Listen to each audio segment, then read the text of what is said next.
去年，深圳的 LED 企业爱比森就在美国超市公司发起的337调查相关知识产权诉讼案件当中成为了胜诉的被告。那这也是国内的 LED 企业首次在美国的337调查当中胜诉。这个案件对于我们中国企业有什么样的启发？爱比森能够胜诉，它的关键是什么呢？根据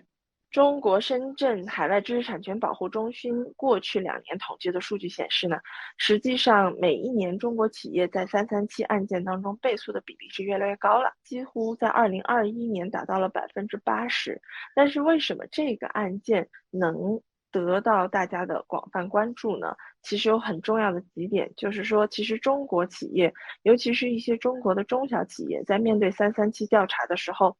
事实上是没有能力去应对这样一个诉讼的。这个没有能力呢，有几个方面。第一个方面，应诉成本极高，因为在诉前阶段差不多，就要花到500万美金以上。那么这还不是进入正式庭审阶段，只是在诉前这样一个阶段。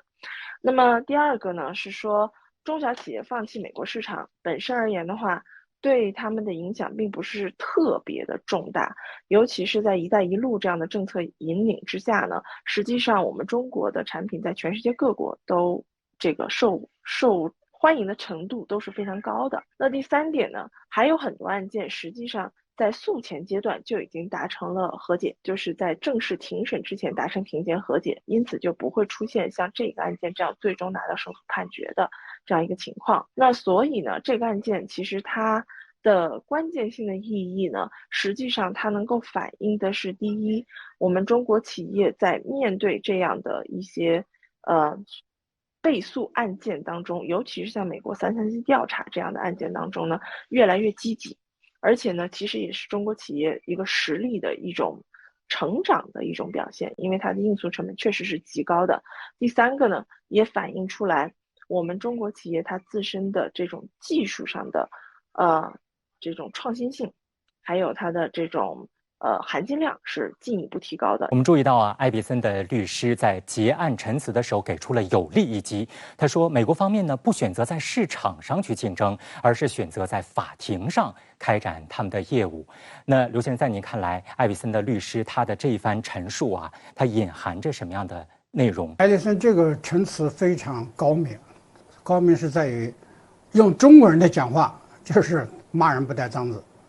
因为这揭示了美国人他在形上在国际上霸权的一种惯技和一种恶劣做法。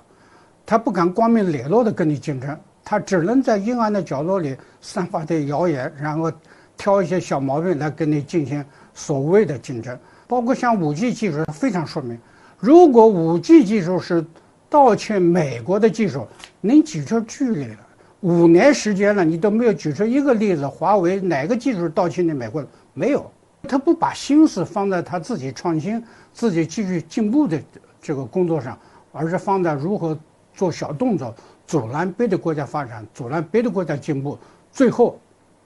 受伤害的实际上是美国自己。